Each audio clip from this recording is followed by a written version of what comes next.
Voilà, bonsoir à tous. Bonsoir. Merci d'être venus. C'est toujours un plaisir de vous revoir. Vous aussi. Merci à Déborah de m'avoir invité si gentiment. Elle est où? Je te cherchais. Beaucoup de invitations, c'est un grand caveau de venir ici. Et puis j'espère que voilà, je t'ai préparé une petite surprise. Voilà, Déborah, elle aime la chassidoute. Donc j'ai amené les enseignements du rabbi. Voilà. Ça c'est les écrits. Donc le rabbi il a écrit beaucoup de choses. Bon, la chassidoute Rabbah en tant que telle, elle a écrit énormément de choses. C'est une chassidoute en soi, c'est une Torah en soi. Il y a énormément de livres. Bien sûr, le plus connu c'est le Tanya. Ensuite, on a plein d'autres livres. Le Tanya, en vérité, c'est qu'un seul livre. Les 7 Rabinovitch ont écrit plein d'autres livres. Le Der Mitzvotecha, du Tzemar Tzedek, c'est un livre fondamental. Et le Rabbi lui-même donc, a écrit ce qu'on appelle les Mahamarim. Pour faire une petite introduction. Le Rabbi, donc, il a écrit plusieurs choses. Il a ce qu'on appelle les Mahamarim. Les Mahamar, ça veut dire de Homer, ça veut dire les paroles, les dires. Ensuite, on a ce qu'on appelle les Sichot et les Idvaduyot. C'est-à-dire quoi? C'est-à-dire les sikhot, quand il donnait une conférence, quand il donnait un divrei Torah, bonsoir mon cher. Quand il donnait un dvar Torah, quand il faisait le Fabrengen, vous connaissez le Fabrengen, quand on chante, on danse, etc. Quand on était à l'étape normale, qu'on commençait à chanter, il faisait ce qu'on appelle des sikhot, c'est-à-dire des explications comme ça techniques sur la paracha, sur des enseignements normaux, etc. Et ensuite, il y avait un moment dans le Fabrengen où il arrivait au point, au summum de sa soirée. Et il se mettait comme ça assis, tout le monde se levait. Et à partir du moment où il s'asseyait, tout le monde se levait, et il fermait les yeux, il rentrait dans une inspiration. On dit que c'est Chassidim disent qu'il rentrait dans un état de Ruach HaKodesh. Et à ce moment-là, il disait Béalpé, c'est-à-dire par cœur, les yeux fermés, il récitait des paroles de Kabbalah en fait, parce que la Chassidoute c'est de la Kabbalah. La Chassidoute ce n'est que de la Kabbalah pour ceux qui ne le savent pas. Tous les enseignements de Chassidoute c'est pour expliquer la Kabbalah, tout. Si vous voulez étudier la Chassidoute à sa racine, vous étudiez la Kabbalah. Et si vous étudiez la Kabbalah à sa racine, vous étudiez le Zohar. En fait, c'est ça, c'est que le Zohar, qui a été écrit il y a 2000 ans par Rabbi Shimon Bar Yochai, a été expliqué par le Ari HaKadosh qui a écrit la Kabbalah, et d'autres, bien sûr, mais le Ari HaKadosh est le plus connu, le Harizal. Et ensuite est venu la Chassidoute, le Baal Shem Tov, et le Rabbi Nachman, le Rabbi, etc., qui sont venus expliquer la Kabbalah pour essayer d'amener ces notions de Zohar. En fait, tout ça, ça vient du Zohar HaKadosh, cette notion de Sod, de secret de la Torah. Donc le rabbi faisait ce mahamar-là, ce qu'on appelle les mahamarim, c'est-à-dire c'est des paroles très très profondes que n'importe qui vient comme ça ne va pas forcément comprendre parce que c'est des concepts kabbalistiques et donc il faut qu'on les enseigne aujourd'hui. C'est un devoir aujourd'hui de les enseigner puisqu'aujourd'hui la Torah du Sod, c'est la Torah de la Géoula. Le Zohar HaKadosh il dit si on n'enseigne pas le Sod, jamais on n'arrivera à la Géoula. C'est pas l'inverse, c'est pas parce que le Mashiach va venir va nous enseigner le Sod, c'est l'inverse. C'est parce qu'on enseigne le Sod et qu'on enseigne cette Torah-là, que ça va entraîner la venue du Mashiach. C'est comme ça, et le signe, il te dit le Harizal, c'est que les enfants de 5 ans vont commencer à étudier la Kabbalah et tout. Avant Mashiach, les enfants de 5 ans, ils étudient la Kabbalah, c'est ça le signe de la venue du Mashiach. Donc je lis le Mahamar du Rabbi, en quelques lignes, et ensuite on va expliquer, parce qu'on ne va rien comprendre au début, à part peut-être il y a des kabbalistes dans la salle, je ne sais pas. Mais en tout cas, si vous n'avez jamais étudié la Kabbalah, au départ on ne va rien comprendre, mais c'est pas grave, on lit. Sur la paracha de la semaine. Donc la paracha, c'est Shoftim, les juges. Comme on le sait, juste avant qu'on commence, les juges, c'est quoi? Il y a une mitzvah dans la Torah. Shoftim veshotrim titen lecha bechol she'arecha. Tu nommeras des juges et des policiers dans toutes tes portes. Donc il y a une mitzvah dans la Torah qui te dit que quand tu arrives en Eretz Israël, puisque c'est une mitzvah qui dépend que de la terre d'Israël, comme le Orach Chaim HaKadosh il dit là-bas, et il dit en Bechutz Laaretz, quand tu habites en dehors de la terre d'Israël, il n'y a pas de chiyuv, il n'y a pas de mitzvah de nommer des juges. Pourquoi? C'est très simple à comprendre, puisque quand je suis en dehors de la terre d'Israël, je ne suis plus dans une société juive, je ne suis plus sous une politique juive, je ne suis plus sous une souveraineté juive, et je ne suis plus donc selon les lois de la Torah. Parce que les lois de la Torah, à la base, comme on le dit dans tous les cours, ce n'est pas une religion, ce n'est pas des prières, ce n'est pas de l'étude, ce n'est pas ça l'essence de la Torah. Ça, c'est qu'une partie de la Torah. L'essence de la Torah, c'est un code civil, c'est un projet sociétal, c'est un projet national, c'est des lois commerciales, des lois militaires, des lois économiques, des lois juridiques. La Gemara ne parle que de ça, Baba Metzia, Baba Kama, comment on doit nommer des juges, comment les juges doivent se comporter, comment la justice fonctionne, les punitions, etc. Tout ça, on l'a perdu. Pourquoi? On ne l'applique plus, on l'étudie dans les yeshivot toute la journée. On étudie Baba Metzia, Baba Kama, Baba Batra, les lois de justice, la vache qui a fait le trou, et quelle punition il y a, les dîners Nefashot, les dîners Mamonot. On l'étudie toute la journée, on les apprend par cœur. Mais Tachles, sur le terrain, il n'y a plus de société qui fonctionne avec ces lois. Alors on a des brides par-ci par-là. Quand on est en France, on a certains batédines religieux de la Rabbanout qui vient donner des lois de cacheroute. Tout ce qui apparemment ne dépend pas directement de la terre d'Israël, ce que même en France on peut être capable de faire. Les lois de cacheroute, les lois de mariage, les lois, il y a certains batédines qui font les lois mamonotes, c'est-à-dire il y en a qui décident aujourd'hui. Par exemple, moi j'ai un litige avec un ami financier, il y en a qui vont voir la Rabbanout, il y en a qui ne vont pas au tribunal civil. Il y a des juifs qui croient vraiment que la loi de la Torah, c'est la loi qui régit tout. Et donc même un litige financier, je vais à la Rabbanout, je ne vais pas au tribunal civil. Et donc il y a tout ça, il y a des brides, mais l'essence de la Torah s'est perdue. C'est-à-dire qu'en vérité, aujourd'hui, si on réfléchit rationnellement parlant, on applique combien de la Torah ? 15, 20%, 25, allez, 30, si on a gratté au maximum.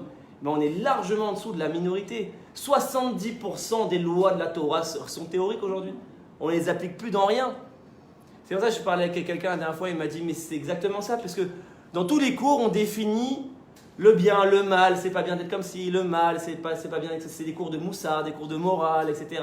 Mais tachles, dans la vie de tous les jours, dans mon travail, dans le commerce, où est-ce qu'elle est la Torah ? Alors quand je vais à la synagogue, quand je vais à la yeshiva, je la trouve la Torah très bien. Mais quand je sors de la synagogue et que je sors de la yeshiva, et que je suis à mon bureau, que je suis dans ma vie, qu'est-ce qui régit ces lois ?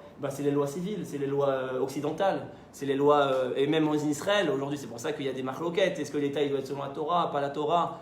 Aujourd'hui les laïcs ils vont te dire non, il faut conserver une séparation entre la religion et l'État, comme en France, comme dans le modèle occidental, la séparation entre l'État et l'Église.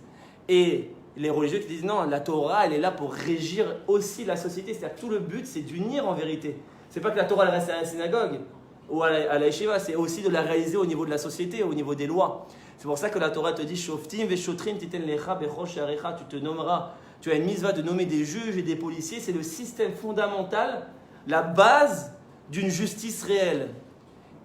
C'est quoi la base de justice réelle ? Et ça, toutes les sociétés l'ont reprise, parce qu'en vérité on ne sait pas, mais toutes les sociétés, les fondements des sociétés, même Goïm, elles viennent de la Torah. Par exemple, dont on a appris dans toutes les sociétés qu'il faut un système judiciaire et un système policier qui sont indépendants. Dans toutes les sociétés aujourd'hui, vous avez la police et vous avez les juges. C'est deux institutions indépendantes. La police, elle arrête et elle applique le jugement, c'est-à-dire elle va arrêter la personne physiquement, elle va l'amener en accusation. Mais après, qui c'est qui applique le din ? C'est pas la police. La police, elle fait une chef d'accusation, une lettre d'accusation et elle t'envoie au tribunal. Tu passes ensuite sous l'égide du tribunal, du système judiciaire. Donc il y a une séparation, mais l'un ne peut pas exister sans l'autre. C'est-à-dire que la police permet aux juges au jugement des juges d'être appliqué, parce que s'il n'y avait que les juges, qu'il n'y a pas de police pour venir par la force appliquer alors personne n'écouterait le jugement des juges. C'est-à-dire le juge va dire tu as 20 ans de prison parce que tu as violé quelqu'un. Alors qui va venir l'arrêter et le mettre en prison ? Les juges, ils n'ont pas cette capacité. C'est pour ça qu'il faut la police. La police, c'est ce qui vient appliquer le jugement. Il vient chez lui l'arrêter et amener le chef d'accusation. Mais après, il le ramène au jugement. Donc en fait, on voit que ces deux institutions, elles fonctionnent de manière indépendante, mais de manière reliée. L'un ne peut pas exister sans l'autre.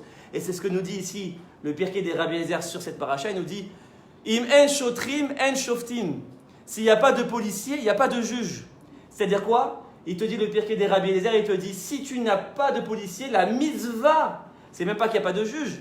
La mitzvah, c'est-à-dire l'obligation que tu avais à Alpi Halacha de nommer des juges, elle disparaît. C'est-à-dire que s'il n'y a pas de policier, il n'y a plus de raison de nommer des juges. Puisque les juges n'existent que s'il y a des policiers. Pourquoi ? Parce que c'est facile à comprendre. Un jugement doit être appliqué. Or, il n'y a que la police qui vient appliquer le jugement. Sinon, c'est l'anarchie. Donc en vérité, tout ce qui fonctionne dans la société en France, on voit la police, tout ça, ça vient de la Torah. Dans les sociétés avant, il n'y avait pas de police. Il n'y avait pas de juge. C'est quand la Torah elle est venue, elle a dit vous allez nommer des juges et des policiers, ça a inspiré le monde entier à fonctionner comme ça. Ça, c'est un chidouche, on ne comprend pas ça. Mais en vérité, quand on revient ici, c'est ça l'essentiel de la mission et de la différence entre le modèle de la terre d'Israël et le modèle de Chutz La'aretz. Pourquoi c'est si important ? Il y a plein de facettes, dans plein de cours on explique plein de facettes, mais une des facettes essentielles, peut-être même la plus fondamentale, la différence entre le judaïsme d'Eretz Israël et le judaïsme de Galout. Pourquoi c'est si important la terre d'Israël ? Pourquoi on ne peut pas être juif en France, vraiment ? Pourquoi on nous impose, il y a une mitzvah de venir en Eretz Israël? Pourquoi? C'est un commandement divin, pitié. Oui, mais pourquoi? Il faut comprendre le pourquoi des choses, pas que le comment. Voilà, ça reprend. Pardon. Pourquoi il y a une mitzvah? Quelle est la différence fondamentale? Ça, c'est une des différences essentielles.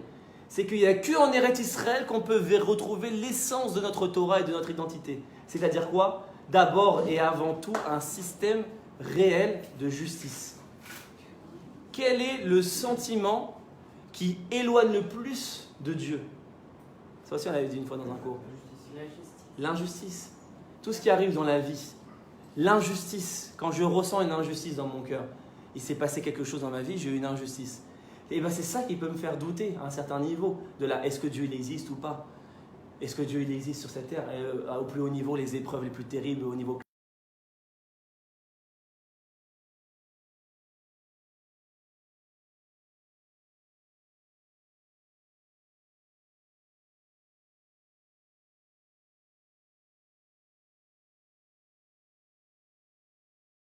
de la punition, pourquoi les Réchaïm ils volent et ils sont récompensés, les tzadikim qui... Ça c'est des questions qui hantent le cœur de l'homme et qui peuvent l'éloigner de Dieu. Pourquoi? Parce que l'injustice, le sentiment de ne pas percevoir la justice, c'est ce qui peut le plus détourner Dieu. C'est ce qui peut le plus détourner l'homme de la voie de la Torah et de Dieu, et de la émouna en Dieu, et de la foi en Dieu. C'est pour ça que le pilier et le devoir essentiel, le rôle essentiel du Mashiach, du Messie, c'est pas qu'il va venir du ciel, etc.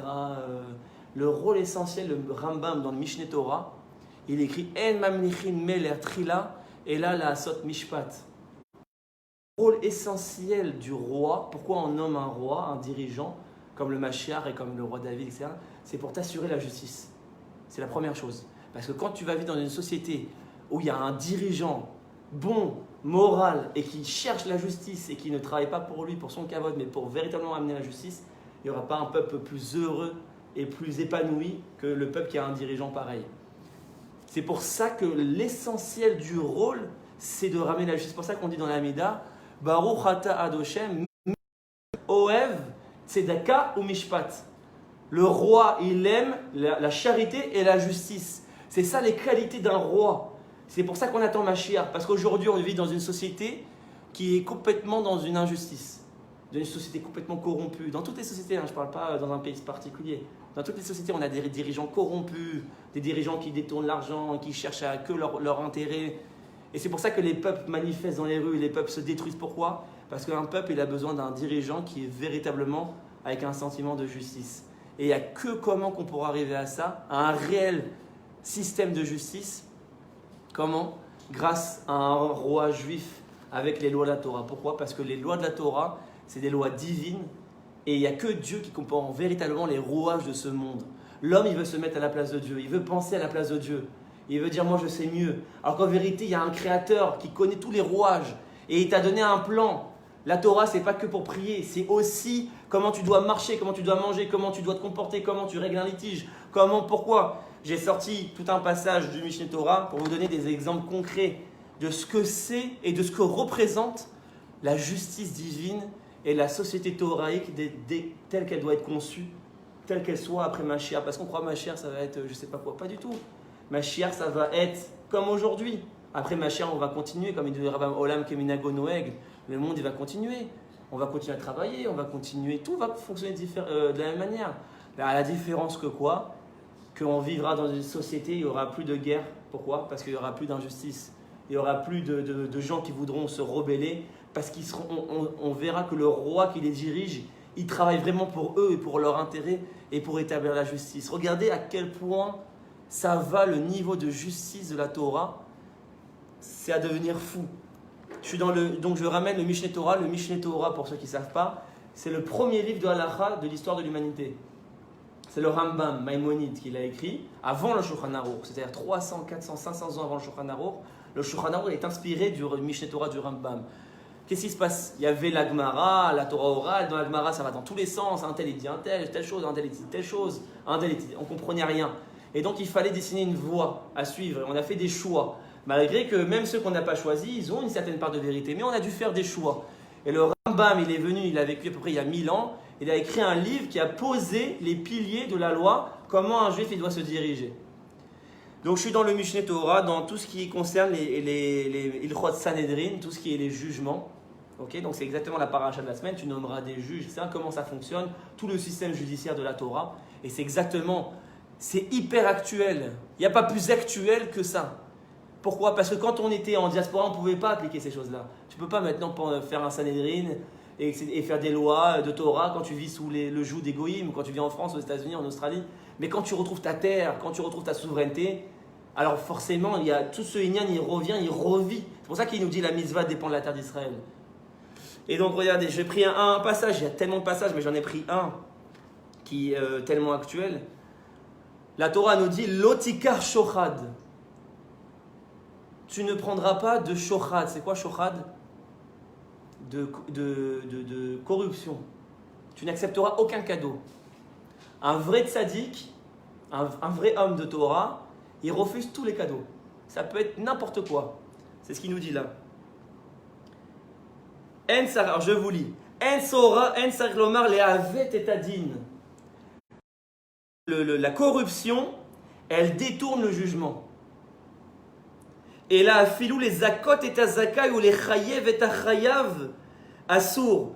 Même si c'est pour permettre quelque chose ou pour interdire quelque chose, si ça a été fait par, en vérité, il y a un cadeau qui lui a été donné pour qu'il soit interdit cette chose, pour qu'il c'est interdit. Ve'over belotaase, il transgresse une mitzvah de la Torah qui est une mitzvah, une des 613 mitzvot de l'otaase, tu ne feras point. Il y a 365 mitzvot négatives. Une des mitzvot négatives, c'est que tu n'accepteras pas de cadeau. Quand tu es juge, c'est-à-dire que tu es dayan, tu es dans un tribunal et que tu gères des litiges, des conflits, etc., tu as une interdiction d'accepter tout cadeau. C'est une mitzvah des 613 mitzvot, c'est pas stam, c'est une des 613 mitzvot. C'est pour ça que je vous dis, c'est ça l'essentiel du projet messianique, c'est de décorrupter la société. J'ai réutilisé votre mot. Ve'over belotase vare ou bichlal aro ou lokear shochad. Maudit est celui qui accepte un shochad. Ve'chayav le arzir a shochad. Et si tu l'acceptes, tu peux revenir, tu te dois de le rendre. Ksheitbaenu anoten. Au Krishem, regardez jusqu'où ça va. Regardez la puissance de la moralité de la Torah. Quel point la Torah, c'est la moralité absolue, c'est le bien absolu. Ou Keshem Shalokear over, au même titre que celui qui a accepté le shochad, il transgresse une mitzvah de la Torah. Car anoten, de la même manière, au même titre, ne crois pas, le donneur aussi, il est responsable. Le donneur aussi, genre le donneur, moi, il n'aurait pas dû accepter. Non, le donneur, tu es autant responsable que le receveur. Chez Neymar, Velifne, Hiver, Lotiten, Mirchol. Pourquoi? Parce qu'il y a un principe qui est cité dans nos sages. Devant l'aveugle, tu ne dois pas mettre d'embûche. C'est un interdit. Un aveugle ne lui met pas une embûche. C'est-à-dire, lui, il va forcément trébucher si tu lui mets une embûche parce qu'il est aveugle. Donc, ça veut dire que tu as une interdiction de tenter les choses. Donc, le donneur, il est autant responsable puisque en proposant Shochad, il tente le Dayan. Et le Dayan, toute grande sadique qu'il est, le juge, c'est un homme. Il a toujours une petite trique et il dit écoute, si tu me autorises ce ishour de construction à Natania d'immeubles comme ça, tu auras 3 appartements à toi dans ton nom dans l'immeuble. Ah forcément, qui c'est qui tombe pas? 3 appartements, 3 millions de shekels l'appart. Ça fait 10 millions de shekels de cadeaux. Et moi, et celui qui a payé, il a obtenu une construction avec 25 appartements. Lui, il va se faire 200 millions de shekels. Qui est capable de refuser quelque chose comme ça? Non mais on parle d'aujourd'hui. On parle d'aujourd'hui. Qui est capable de refuser? Donc vous comprenez que nous les premiers, on dirait bon ça va, il n'y a rien de grave au final. Qu'est-ce qu'il y a? On est gagnant-gagnant. Je veux dire, il n'y a rien de mal. Si tout le monde le fait, c'est pareil. Voilà, tout le monde le fait, exactement. On justifie toujours comme ça. Tout le monde le fait, donc ça va. De toute façon, ça veut dire que c'est pas si grave si tout le monde le fait. Exactement. Ça c'est l'argument classique. Regardez jusqu'où ça va. Kol dayan sheyoshev ou megadel ma'alato kedei le'arbot sachar lechazna v'losofrav are o bichlal anotim achare abetza vechen asu ben Shmuel ou lekart neimar baen vayitu achare abetza vayikru shochad.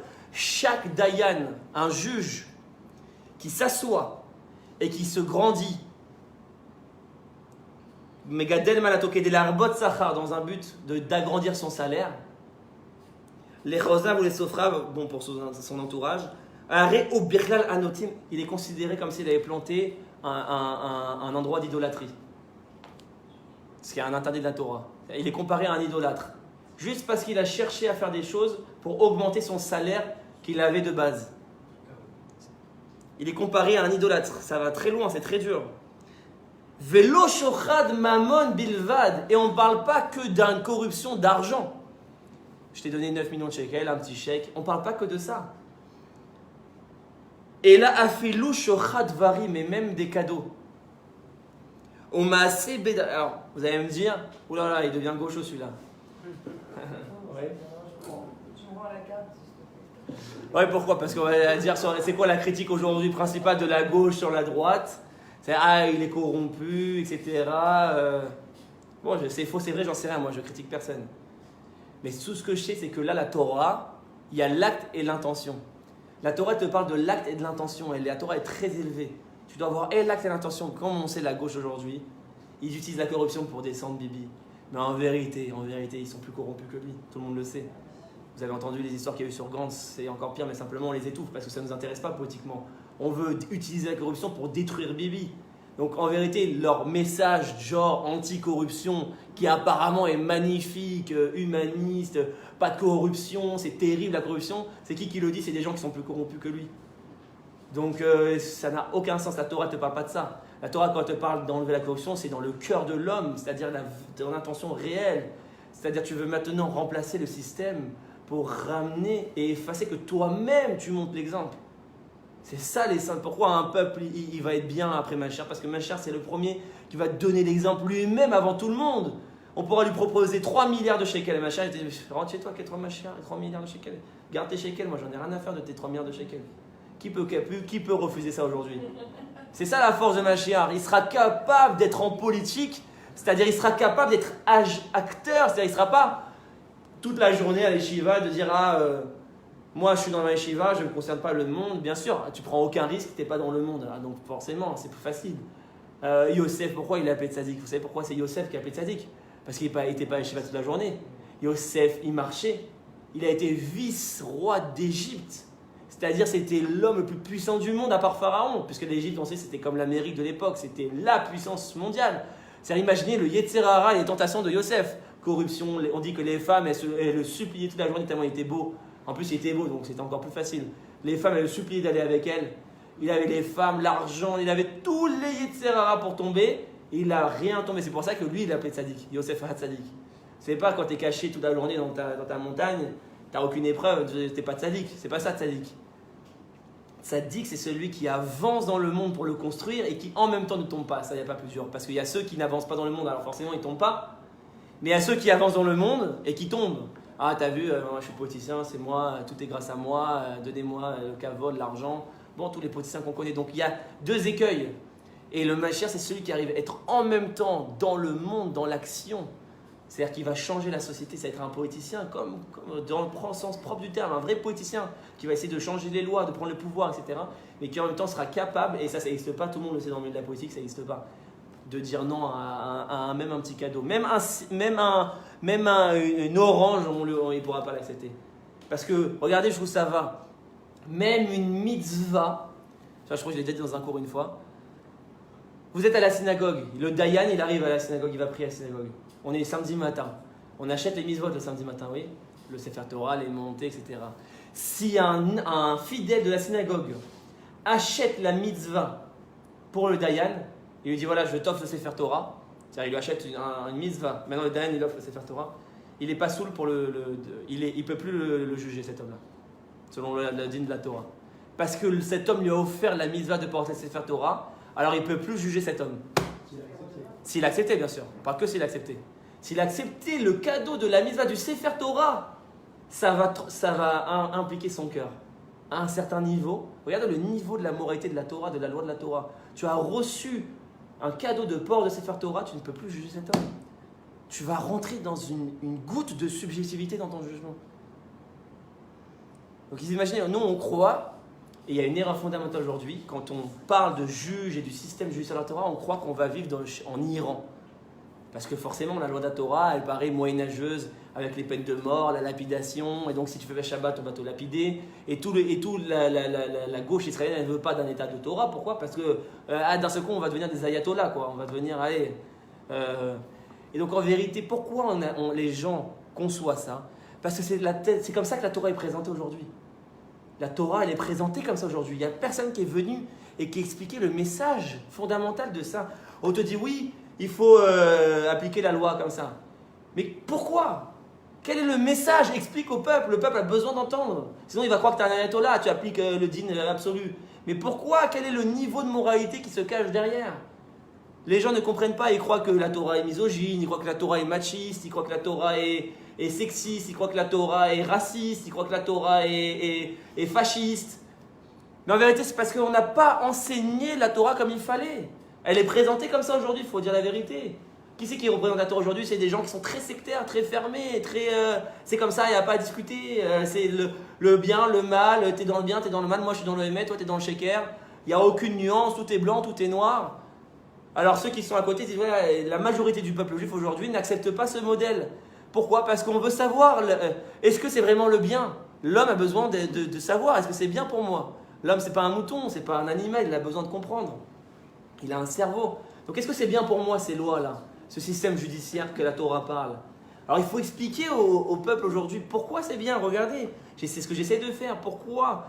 Regardez la Torah, comment elle se place au niveau de la moralité. Là, vous êtes tous d'accord que vous aimeriez un système comme ça, où il y a des juges aussi incorrompus, décorruptés, aussi intègres, que même un port de Sefer Torah, ça l'annule dans son jugement. Vous aimez le niveau.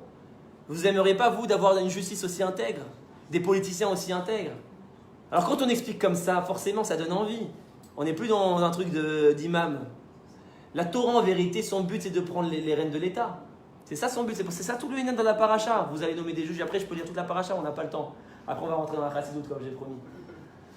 Mais c'est ça tout le but de la Torah. Pourquoi les shoftim, les juges, les policiers, etc., les lois, le système? Je continue, par exemple, je vous donne encore quelques autres exemples. Donc on a dit, le shochat, c'est pas que forcément l'argent, c'est aussi des cadeaux. Je passe un petit peu parce que là il raconte, Arani Pasoular les din. Kol Dayan, chez Sha'al She'ela, Pasoul Ladun Ze chez Ishilo. Tout juge auquel, c'est pas grave, tout juge auquel le jugé, l'accusé, a posé une question personnelle, en intime, ça l'annule pour le jugement. Une personne qui est accusée va pour un jugement. Si la personne est rentrée en intimité avec le juge pour lui poser une question, c'est-à-dire on n'a pas entendu sa question, le juge ne peut plus le juger. Regardez les lois de la Torah. Si on voit que la personne a posé la question au juge sans qu'on ait eu entendu cette question, ça l'annule, on ne peut plus prendre ce dayan. Il faut chercher un autre dayan. Parce qu'on n'a pas entendu la question de l'accusé au juge. T'imaginez? C'est l'intégrité absolue, la Torah. C'est magnifique. Kol dayan, chez Natal Sraro Ladun, Dinav Betelim. Là, il se répète un peu dans d'autres détails, on ne va pas rentrer dans les détails. Asur la dayan ladun les misheu oavo. Un dayan ne peut pas juger une personne qu'il connaît. Encore une fois, un proche, quelqu'un qui... On peut pas, un dayan ne doit pas connaître la personne qu'il juge, selon la Torah. Ça paraît évident. Bon, vous savez très bien que notre société est très très loin de ça. Très très loin. C'est des niveaux de moralité que même pas on peut penser aujourd'hui. Afalpi chez Eno Shoshvino. Velo Rao Asher Kenafsho. Velo Lemi chez Soneu. Et il ne peut pas juger quelqu'un qu'il déteste. Pareil. Si un juge, on sait qu'il déteste quelqu'un, ça l'annule pour le juge. Ah oui, mais forcément, s'il le déteste, c'est qu'il le connaît. Non, mais ça veut dire, regardez les lois de la Torah, c'est trop beau. Ça veut dire aujourd'hui, ça n'existe pas ça. Aujourd'hui, il y a peut-être des lois comme ça, mais elles ne sont pas du tout appliquées. Afalpi chez Eno Yevlo Velo Mevakesh Rato, même si c'est pas un ennemi, c'est-à-dire que c'est juste un conflit, un petit conflit qu'il a eu. C'est pas un ennemi gamour, c'est pas maintenant il le déteste et on sait qu'il y a un vrai conflit entre eux. Même un petit conflit, ça l'annule. Il ne peut plus juger la personne. Parce qu'il y a eu un différend entre un moment, un différend sur est-ce qu'il fallait poser la lampe comme ça ou la lampe comme ça, ils se sont disputés là-dessus. Ce différend-là, ça l'a annulé, il ne peut plus juger. Et là, tsarir sheyub shene ba'aledinan shavin be'aene adayan ou belibo. Il faut que les deux Baalé Adin, c'est-à-dire l'accusé et l'accusateur, celui qui accuse et celui qui est accusé, il faut qu'ils soient égaux aux yeux du Dayan, à tous les niveaux. Il ne faut pas qu'il les connaisse, il ne faut pas qu'il l'aime, qu'il l'aime pas, etc. Au Bélibo et dans son cœur surtout. Parce que le Dayan peut te dire non, je ne les connais pas, mais en vérité dans son cœur, il a quelque chose. Et si tu as, le Rambam nous dit, si tu as un juge qu'il ne connaît aucun des deux, ni l'accusateur ni l'accusé, il ne connaît pas ses actions, c'est-à-dire il ne connaît pas son parcours, il ne connaît pas sa vie, il ne connaît rien, c'est-à-dire un inconnu total. Les deux personnes viennent, c'est deux inconnus aux yeux du Dayan. Tu n'as pas un juge aussi juste que ce juge, qui va t'amener la justice parfaite.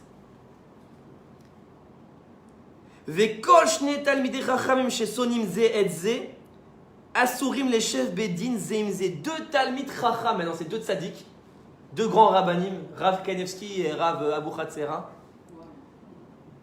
Et entre eux il y a un conflit, ça existe, il y a des conflits entre les grands. Pas aujourd'hui entre le Rav Mazouz et le fils de Rav Yosef, il y a un conflit.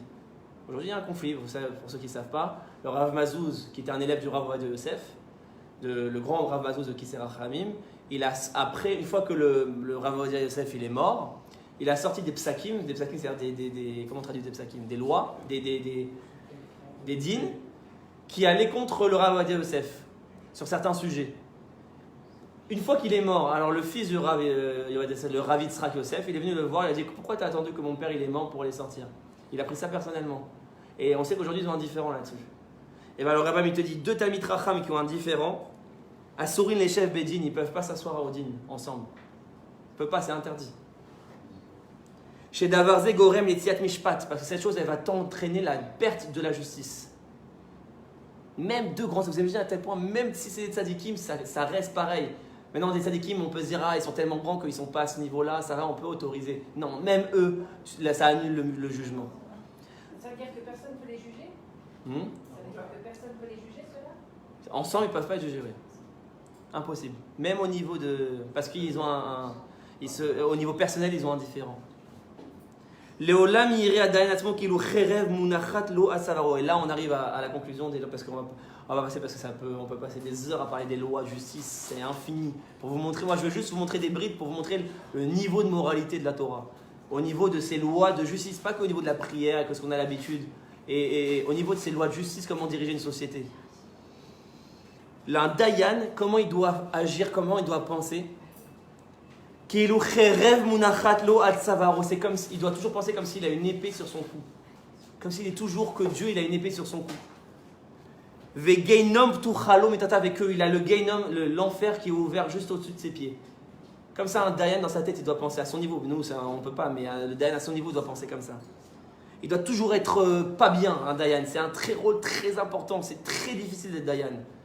Parce qu'il faut être sûr d'amener le bon jugement. C'est très difficile parce qu'il faut avoir une objectivité absolue. Et des fois, c'est très dur. Et c'est pour ça qu'un Dayan, il doit toujours se dire, c'est comme si j'ai une épée et l'enfer en dessous de mes pieds. Parce qu'à tout moment, je peux être tombé là-dedans. Il doit savoir qu'est-ce qu'il juge et devant qui il juge. Et il doit toujours se rappeler de qui il va être puni si jamais il se détourne du Emet, de la vérité, de son vrai jugement. Par Dieu lui-même. Comme il y a écrit, Elohim Nitzav Ba'adatel. Là, je finis avec les lois et on va rentrer un peu plus dans le lacha, c'est doute. Elohim Nitzav Ba'adatel. Dieu se tient parmi les juges. Il y a écrit dans l'image, dans la Torah, que quand un juge, il y a un jugement, n'importe quel sujet, ça peut être n'importe quoi, Dieu se tient au niveau des juges et lui se tient debout. Il y a écrit Omed se tient debout et les juges sont assis. Et Dieu est parmi eux. C'est-à-dire que Dieu, il entend, il vient, il écoute le jugement, il veut entendre. Et le Rashi sur place, il te dit, tout juge qui a réussi à sortir le bon jugement tel que la vérité absolue le perçoit, selon les lois de la Torah, c'est comme s'il avait parfait la création du monde, il nous dit Rashi. tout le but de la création du monde, pourquoi le monde il a été créé. Il y a écrit à la fin de la création, Asher bara Elokim la'asot. Dieu, il a créé pour faire. Dans le Kiddush, on dit ça, Asher bara Elokim la'asot, oui. Si vous prenez les dernières lettres, bara Elokim la'asot, ça fait bara Aleph, Elokim même, la'asot tav, ça fait Emet. C'est la vérité. Pourquoi? Parce que quand Dieu il a créé le monde, bara, il l'a fait pour le faire, la'asot. Alors qui fait? Dieu il a créé le monde. Alors qui fait? Rachid pose la question. L'homme. C'est l'homme, dans le judaïsme, l'homme il vient parfaire la création de Dieu. Et Dieu il ne veut pas tout faire à notre place. Dieu il veut qu'on soit en partenariat avec lui dans l'intelligence et la progression du monde et dans la construction du monde. Dieu il a créé un monde potentiel avec des énergies, des matériaux, etc. Et il veut que vienne l'homme avec son intelligence le parfaire. Alors bien sûr le danger c'est qu'on va s'éloigner du potentiel de Dieu. Et on va parfaire comme nous on conçoit les choses. En vérité, Dieu nous a donné tous les éléments pour pouvoir le parfaire selon la vérité. Parce que c'est pour ça que c'est ça le émet. C'est pour ça que les dernières lettres, ça fait émet. Pourquoi? Parce que quand l'homme, il fait un jugement, et c'est d'Afka sur la justice qu'on parle, hein, c'est pas sur la prière, l'étude, sur la justice. Quand un juge, selon la Torah, un dayan, il rend un vrai jugement, il amène un tel sentiment d'équilibre dans la société entre les deux parties qui à la base avaient un différent. Il a amené le shalom maintenant. Par son jugement objectif, il a amené la paix entre ces deux parties. C'est comme s'il avait parfait la création du monde. Et c'est pour ça que c'est le nom Elokim, qui se tient parmi les juges. Pourquoi?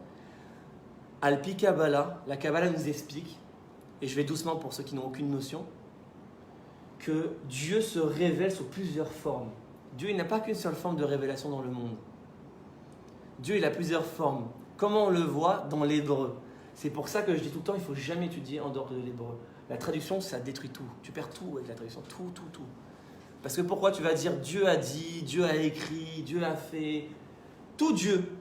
Mais quand tu lis en hébreu, il y a plein de mots différents. Elokim, Avaye, Yudke, Vavke, Adnut, Aleph, Dalet, Nun, Yud, Eye, Aleph, He, Yudke, Shaddai, Shin, Dalet, Yud, El Shaddai. Dieu, il a plein de noms. Alors quand tu traduis, tu perds tout. Dieu a dit, Dieu a fait, Dieu. Il n'y a qu'un seul mot. Mais en hébreu, il y a plein de nuances, il y a plein de noms différents. Et la Kabbalah, elle est à fond là-dessus. Chaque endroit dans la Torah, il y a un nom précis, c'est pour une raison précise. C'est parce que c'est un dévoilement de Dieu qui diffère. Par exemple, Yudke Vavke, c'est le nom omniscient. C'est-à-dire quoi? C'est la manière dont Dieu se révèle dans ce monde de manière omnisciente, de manière surnaturelle, de manière miraculeuse. C'est ça pourquoi on dit que c'est la Rachamim, le Yudke Vavke, le nom Yudke Vavke, c'est Dieu qui se dévoile de manière miséricordieuse. Par exemple, quand il a sorti les Juifs d'Égypte par Moshe, on dit que Moshe il a dévoilé le nom Yudke Vavke. Pourquoi? Parce qu'il a fait cet dévoilement de Dieu dans le monde de manière omnisciente, surnaturelle. Il a dévoilé la mer qui s'ouvre, les plaies, tout ça par la miséricorde de Dieu. Pourquoi? Parce qu'au final, on n'avait aucun mérite de sortir d'Égypte. C'est Moshe qui nous a sortis d'Égypte. Nous, on n'a eu aucun mérite à sortir d'Égypte. On a suivi le mouvement, même limite, on ne voulait pas sortir. On a dit toute la journée à Moshe, ramène-nous en Égypte. On faisait que se plaindre. Nous, on avait des poulets en Égypte, on avait à manger, on était tranquille. Maintenant, tu nous emmènes dans ce désert pour mourir. Ils ne voulaient pas rentrer en Eretz Israël, ils faisaient que se plaindre. Et au final, il n'y a que 1/5 qui est sorti d'Égypte. Donc, on voit que c'est la rachamim de Dieu qui a permis de sortir. La miséricorde, ce n'était pas basé sur nos mérites et sur notre volonté propre. Et il y a un autre dévoilement de Dieu qui est complètement inverse. C'est quoi? La Kabbalah nous dit c'est le Shem Elokim. Elokim, c'est un Shem qui est inverse, c'est ce qu'on appelle la Midat Adin, le jugement pur, la justice pure. Il n'y a pas de miséricorde. En fonction de tes efforts, en fonction de tes mérites, tu es récompensé, ou en fonction de tes erreurs, tu es pas récompensé. C'est la justice pure. C'est pour ça que le monde a été créé par quel nom maintenant, mes amis? Merci beaucoup. Le monde a été créé par quel nom? Pour ceux qui suivent mes cours régulièrement. Elokim. Bereshit bara Elokim. C'est très pesant, c'est un message extraordinaire qui se cache derrière. Quel nom a créé le monde? Là, on rentre dans des études de Kabbalah. On n'est plus au niveau du pshat, au sens littéral, comme on l'étudie en français. Dieu a créé le monde, Dieu a créé le ciel et la terre. Très bien. Quel nom de Dieu a créé le monde? Elokim. Pourquoi? Rashi nous dit sur place. Allah bemarshafto livro et haolam bemidat adin. La première pensée de Dieu, la kavana la plus profonde de Dieu, c'est de créer le monde par la justice pure. Il a vu que le monde ne pouvait pas tenir que sur la pure justice. Il a joint la mida de miséricorde, la mida de Yud Kei Vav Kei. C'est-à-dire quoi? C'est-à-dire que le but de la création, c'est d'arriver à Elohim, à la justice pure. C'est ça qui va amener le bien dans le monde. C'est quand l'homme, il va avoir une justice réelle et il n'y a pas d'anarchie. Une vraie justice. Tu as fait une faute, tu es puni. Tu as fait une mitzvah, tu es récompensé. C'est la justice pure. Pourquoi? C'est ça le système de justice. L'homme, il a besoin de règles. Contrairement à ce qu'on pense aujourd'hui, contrairement à je sais ce que tout le monde pense, en vérité, nous, on est gênés par ce discours. Pourquoi? Parce que la société, on a été éduqué par la société occidentale qui est tout l'inverse. Nous, on est né en France, on nous a dit il est interdit d'interdire. On est né en France où on est dans une société moderne. Une société où justement il faut éviter de mettre des règles. Et bien c'est l'opposé de la Torah. Pourquoi? Parce que c'est le contraire de ce qu'a dit Jean-Jacques Rousseau. Rousseau qui fait partie des philosophes des Lumières, qui a fondé la démocratie, les droits de l'homme, il a dit quoi? Et ça c'est le fondement de la marloquette entre les goïms et la Torah. Rousseau il a dit l'homme il naît bon et la société le met dans les chaînes. Ça veut dire quoi? C'est-à-dire que l'homme, il a une bonne nature et que c'est la société par les règles qui l'impose et qui le rendent mauvais. Et ça, c'est le fond de la marloquette avec la Torah. La Torah te dit tout l'inverse. La Torah te dit la nature de l'homme, elle est mauvaise. Dont on l'apprend. Le Yetzer Hara, il accompagne l'homme dès sa naissance, il y a écrit.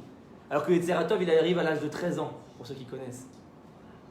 L'homme, il naît avec le Yetzer Hara en lui. Dès sa naissance, il a une nature mauvaise, une tendance au mal. Et qu'est-ce qui va le purifier, le sanctifier, le rendre meilleur? La société, les lois, les règles. C'est ça qui va le rendre meilleur. La Gemara nous dit, s'il n'y avait pas les lois, les hommes se mangeraient entre eux. La Gemara le dit. Les hommes se mangeraient entre eux sans les lois. La nature de l'homme, c'est qu'on se bouffe. Regardez au Moyen-Âge comment on est. Pourquoi? Parce qu'il n'y avait pas encore toute cette éducation, cette civilisation. Donc on voit bien qu'à la base, l'homme, quand il est né à sa nature, il était mauvais. C'était des barbares. C'était des gens, ils pouvaient s'entretuer, se manger entre eux, il n'y avait aucune morale, il n'y avait rien. C'est ça la nature de l'homme. Donc c'est l'inverse de ce qu'a dit Rousseau. Et c'est la société qui le civilise. Regardez aujourd'hui comment on s'habille, on est bien, on mange avec des fourchettes, etc. Pourquoi? C'est l'éducation, c'est la société, c'est les codes. Petit à petit, on se civilise, on devient meilleur, on s'affine. Donc on part d'une nature mauvaise et on s'affine, c'est ça la Torah.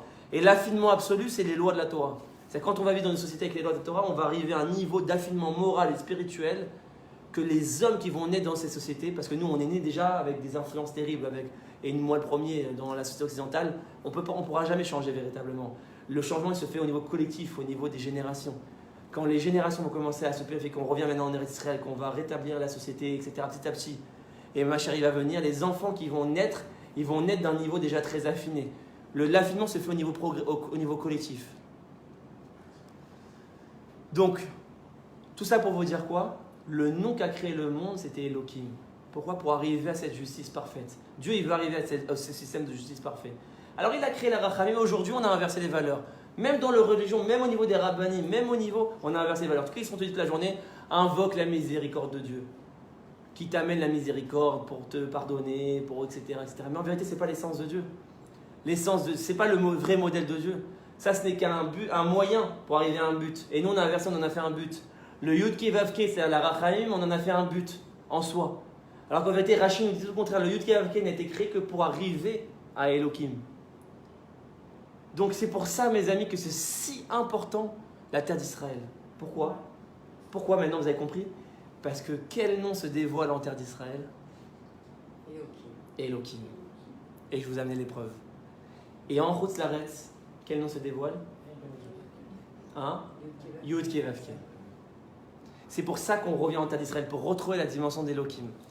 Et là, maintenant, on va comprendre des phrases de la Gemara que personne n'a jamais compris. Personne, et j'ai aussi personne ne les a jamais comprises. Il y a une phrase de la Gemara qui dit Kol Yehudi, c'est dans Masechet Tuvot, page 111. Kol Yehudi shegar bechutz la'aretz, domé kemi she'eno Eloka. Tout juif qui habite en dehors de la terre d'Israël, c'est comme s'il n'avait pas de Dieu. Waouh! Quelle Gemara? Chazak, magnifique. Meilleur rétorque au monde. Et le Rabbi, il n'avait pas de Dieu. Et Rashi qui lui-même cite cet enseignement, parce que c'est Rashi qui le cite, cet enseignement de la Gemara. Il habitait où, Rashi? À Troyes, en France. Alors lui-même, il dit sur lui qu'il n'a pas de Dieu. Et on te dit quoi?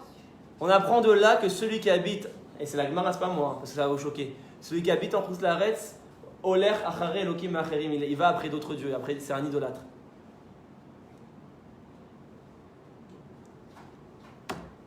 Quand le Rabbi c'est un idolâtre. C'est pour ça que je vous dis, personne n'a jamais compris cette Gemara. Allez voir n'importe qui.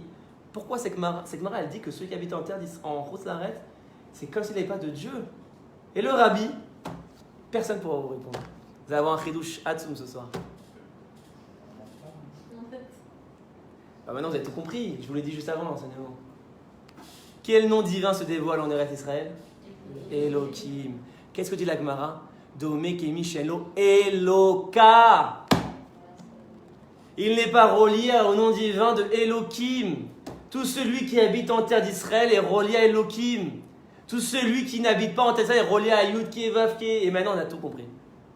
Pourquoi? Moshe, c'est qui le tzaddik absolu? Moshe, qui a dévoilé quel nom?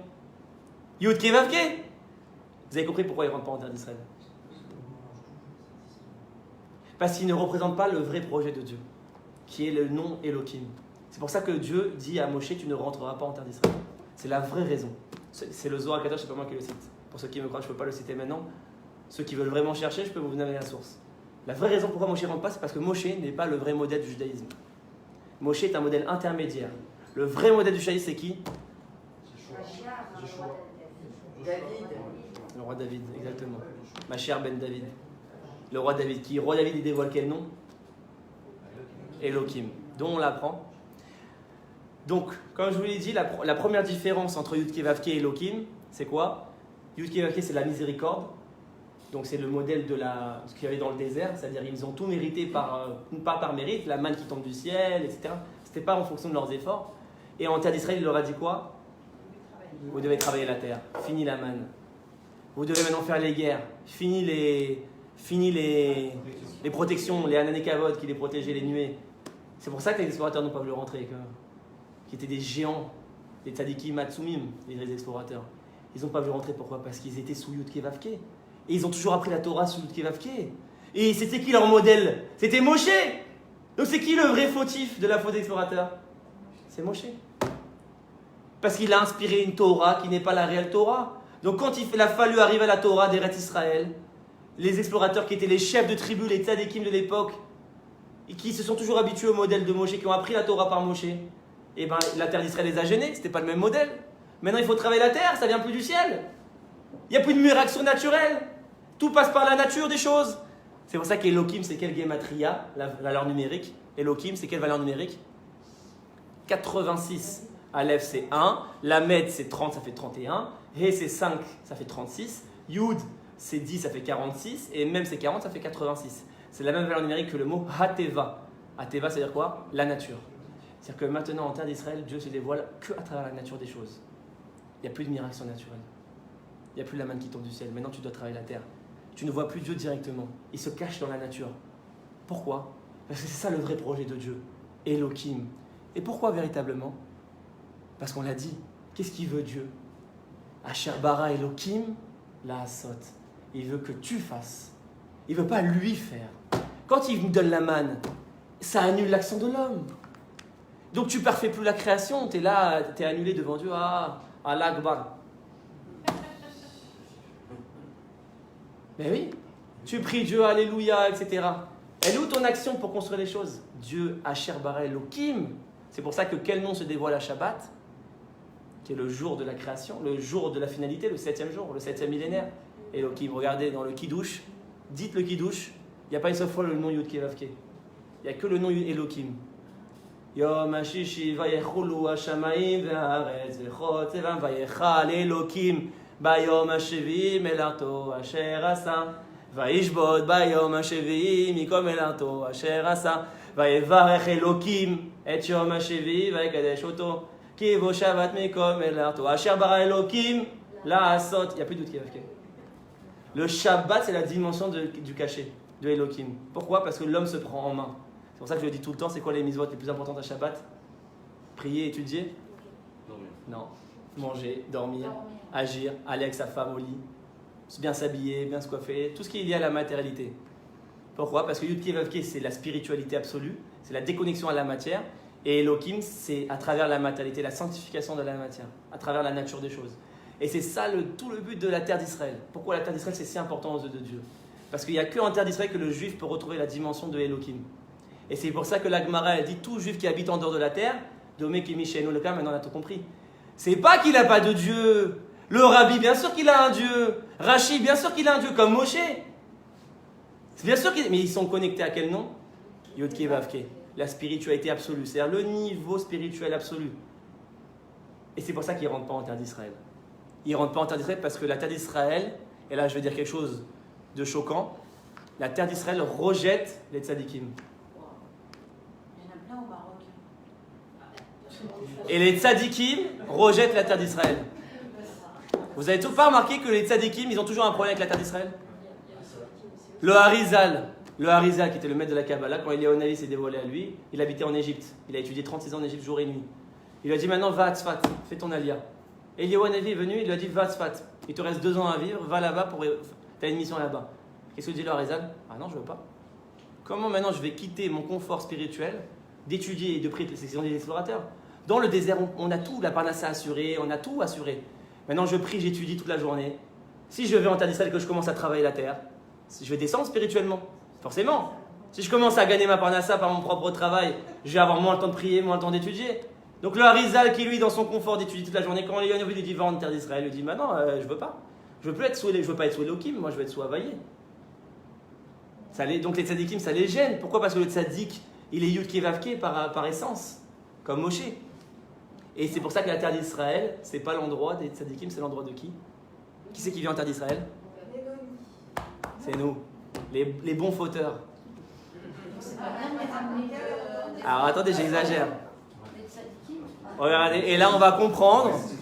Une autre Gemara. On va comprendre une autre Gemara incompréhensible. Ouais, on va répondre à tout ce soir. Une autre Gemara incompréhensible.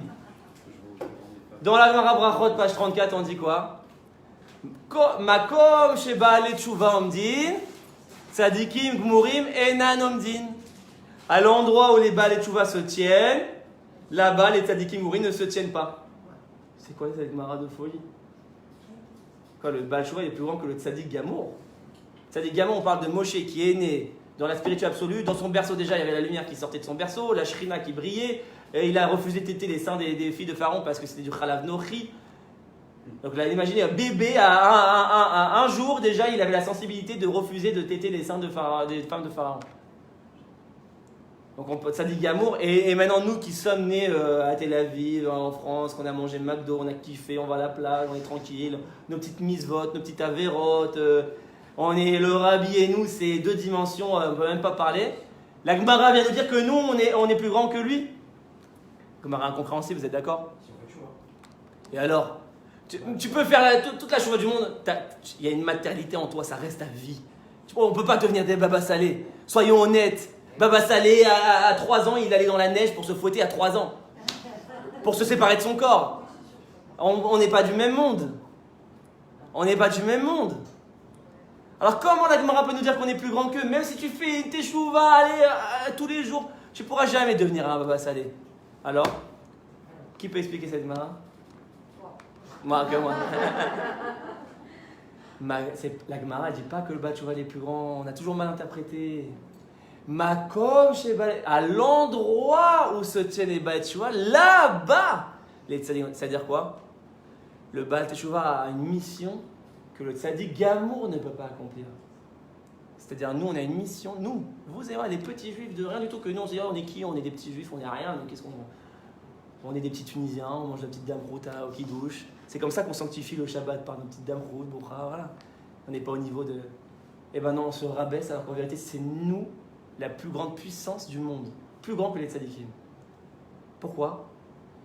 On a une mission que les tzadikim ne peuvent pas réaliser, c'est la mission fondamentale du monde. Laquelle? La Teshuvah, c'est relié à quoi la Teshuvah? Eretz Israël. D'où on l'apprend? Makom. Cet endroit-là, c'est quoi cet endroit? D'où on l'apprend que cet endroit fait allusion à Eretz Israël. C'est-à-dire Eretz Israël est l'endroit des Baal et Teshuvah. Là-bas, les tzadikim ne peuvent pas rentrer. C'est pour ça que Moshe ne rentre pas. Quel est cet endroit? Eretz Israël. D'où on l'apprend? Un Baal HaTurim fabuleux. Vous savez qui c'est le Baal HaTurim? Baal HaTurim, c'est un commentateur de la Torah comme Rashi. Il y a quelqu'un qui s'appelle le Baal HaTurim qui a commenté la Torah. Il te dit dans la paracha de la semaine dernière, quand il te dit Makom Asher Tidror, à l'endroit où tu vas marcher, Dieu il parle de la terre d'Israël quand tu vas rentrer dans cet endroit-là. Il te dit Makom Gematria Letzion. Makom, c'est valeur numérique 186, c'est la valeur numérique de Sion, qui fait allusion à Jérusalem. 186. Et il te dit Be'ed Besh. C'est quoi Be'ed Besh? Quelqu'un sait ce que c'est Be'ed Besh? On joue comme ça avec la Kabbalah. Il y a des lettres, Aleph et Tav. Ensuite, on a Bet, Tzadik. On part du début et de la fin et on inverse les lettres. Par exemple, le mot Et, Be'ed Besh, c'est quoi? Aleph, ça devient Tav et Tav, ça devient Aleph. Vous avez compris le jeu? Bet, ça devient quoi? Shin. Et Shin, ça devient Bet. Gimel, ça devient Resh et Resh, ça devient Gimel. Et il te dit Makom Be'ed Besh, c'est la valeur numérique de Zehu Yerushalayim. C'est Jérusalem. C'est l'endroit où les Baal et Teshuvah se tiennent, c'est Jérusalem. Et là-bas, les tzadikim ne peuvent pas se tenir. C'est pour ça qu'il n'y a pas de tzadik du niveau de Moshe ou du Rabbi ou ça, ils se sont éteints aujourd'hui. Il n'y en a plus. Vous me dites s'il y a des tzadikim encore, c'est pas le même niveau, ça n'a rien à voir. Il n'y a plus de la dimension d'un Moshe, c'est-à-dire quelqu'un qui est vraiment au-dessus de la nature. Ça n'existe plus pratiquement. Il se voile aujourd'hui et c'est volontaire. C'est ça le chidouche. Dieu il voile exprès les tzadikim. Pourquoi? Parce que tout le projet de Dieu, c'est qui? C'est nous. C'est les Baal et Teshuvah. C'est ce qu'il a dit dans la Gemara, la Teshuvah a précédé le monde. Le but, c'est la Teshuvah. Donc quelqu'un qui est gamour, qui n'a pas fauté, il ne fait pas partie du projet. Comprenez? Moshe ne fait pas partie du projet. Moshe est un élément pour aider au projet à avancer, mais ce n'est pas lui le projet. Puisqu'il ne peut pas faire Teshuvah, il n'a pas de faute en lui, il est tzadik gamour. Donc ce n'est pas le projet, Moshe, ce n'est pas le modèle. C'est pour ça qu'il ne rentre pas en Eretz Israël. Le modèle, c'est le peuple. C'est les fauteurs. C'est parce qu'il n'y a que les fauteurs qui peuvent faire Teshuvah. Et c'est la Teshuvah le but du monde. Le monde est tombé pour qu'il y ait une Teshuvah. Donc le but, c'est nous. C'est pas le tzadik amour. Vous comprenez ces notions ou pas? Je sais que c'est des nouvelles notions, mais c'est fondamental de comprendre aujourd'hui ça. Et c'est pour ça que le travail en terre d'Israël, c'est nous. On dit que ça ne dépend pas de nous. Ça dépend de chacun d'entre nous. C'est ça la différence du judaïsme d'exilé et d'Israël. C'est que le judaïsme d'exilé est dirigé par le tzaddik. Sroto tagen aleinu, tout dépend du tzaddik. C'est lui qui fait tout. Au niveau de la Torah, nous, on n'a aucune responsabilité. Bon, on va à la synagogue, on prie. Mais au niveau de la direction du destin du peuple juif, c'est les tzaddikim en galoute. En terre d'Israël, c'est fini. C'est des hommes comme vous et moi qui prennent le pouvoir. Et là, vous allez me dire, mais alors le roi David, c'était pas un tzaddik? Il y avait quelqu'un avec cette question. Eh ben non, mes amis, je vais apprendre quelque chose, ce n'était pas un tzaddik gamour, David.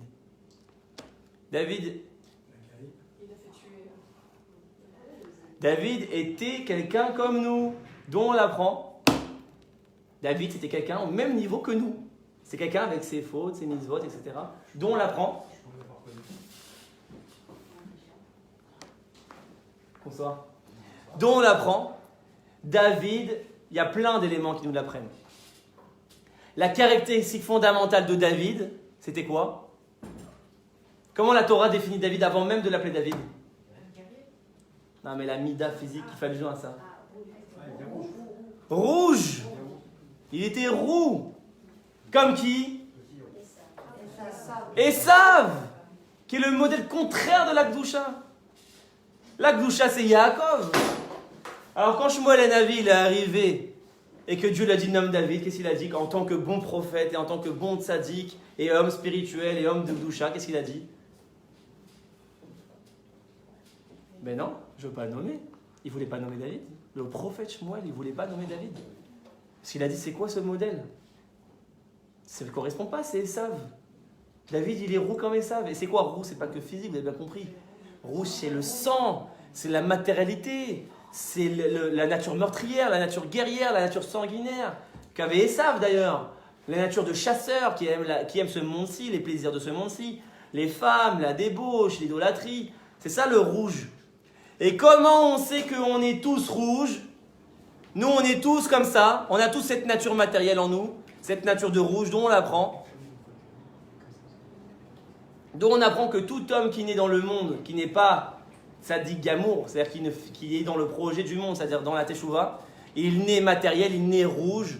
Nous, on est rouge. Comment on l'apprend? Non. Comment on apprend que tout homme? Pourquoi? Parce que comment on dit homme en hébreu? Regardez l'hébreu, comment c'est magnifique. Adam, qui veut dire quoi? Adam, rouge. Tout homme est rouge. C'est la nature d'un homme d'être rouge. L'homme, ça vient de Adama. Et l'Adama, elle a quelle couleur, la terre? À l'intérieur, elle est quelle couleur? Rouge. Le ciel, il est bleu. La terre, elle est rouge à l'intérieur. Pourquoi? Parce que la terre appelle la matérialité. Donc, tout homme, vous et moi, ça va? Tout homme, vous et moi, pourquoi on a cette tendance matérialiste? Parce que Dieu l'a voulu, c'est comme ça qu'il nous a créés, c'est notre nature. L'homme est rouge par essence. Alors c'est pour ça que le roi, je vous ai dit, il n'est pas de Tzadik Gamour, c'est pas Moshe, pourquoi? Le roi, il est rouge comme nous. Moshe, c'est un homme aussi. Non, c'est pas un homme comme tout le monde. Non, non. C'était un Tzadik Gamour. Et là, on rentre dans un secret de Kabbalah que le Ari Akadosh, il révèle dans le Sha'ar Yegulim. Il dit quand Adam Arishon il a fauté, c'est quoi qui a amené cette rougeur dans le monde? C'est la faute. Avant la faute, il n'y avait pas de rougeur. C'est la faute qui a amené cette dimension d'impureté. Quand Adam Arishon il a fauté, le Ari Akadosh nous révèle un secret énorme. Et il nous dit juste avant qu'Adam Arishon a fauté, il y a eu un petit groupe d'âmes. Parce que vous savez, Adam Arishon, il incluait toutes les âmes du peuple juif en lui. C'était une âme klalite, comme on appelle, une âme collective. Toutes les âmes futures qui allaient arriver dans le monde se trouvaient en lui. Il y a eu une petite âme qui avait une sensibilité tellement élevée comme ça, et c'est aussi rapporté dans les Likutei Moharan de Rabbi Nachman, qu'ils avaient une telle crainte de la faute, c'est-à-dire une telle sensibilité spirituelle, qu'ils se sont libérés de lui juste avant qu'il faute. Un tout petit groupe d'âmes. C'est-à-dire qu'ils n'ont pas été touchés par la faute. Les grands tzadikim. Le Hari Kadosh te dit quoi? Il te dit ce petit groupe d'âmes, il t'appelle ça dans son langage kabbalistique, ça s'appelle le Olam HaAtzilut. Ils viennent du Olam HaAtzilut, c'est-à-dire le monde le plus élevé, le monde le plus spirituel, qui ont une sensibilité qui ne sont pas reliés à la matérialité, ils sont tellement spirituels qu'ils n'ont aucune rougeur en eux, ils sont complètement déconnectés de la matière dès leur naissance. Ils sont nés comme ça. C'est un petit groupe d'âmes et il dit ce petit groupe d'âmes, Dieu se le réservait. Il appelle ça Or Aganouz. Vous connaissez ce concept? Dieu, il a caché une lumière en créant le monde. Il appelle ça Or Aganouz. C'est ces lumières-là de Tzadikim. À quoi elles lui servent? Vous savez à quoi elles lui servent à Dieu? À nous éclairer, exactement. Et c'est plus que ça. À nous sortir de l'impureté. Mais par quel moyen?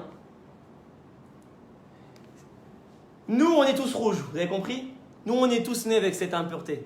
On est touchés par la faute, puisque Adam et Rachel a fauté, 99% on a dit, ils sont touchés par cette faute, donc c'est pour ça qu'on a une nature autant matérialiste. Alors qu'en vérité, on ne devrait pas, en vérité, on devrait aimer Dieu, aimer la Torah et penser qu'à Dieu toute la journée, si on était soigné en nous. Mais comme on a cette nature, alors il y a tout le défi de la contrôler. D'où on apprend à quoi elles servent ces âmes. On a dit le projet, c'est nous. Pourquoi Dieu il a fait fauter Adam et Rachel? Parce qu'en vérité, il a voulu cette faute. Parce qu'il a voulu la teshuva. Donc tout le projet, c'est nous, c'est qu'on corrige cette nature.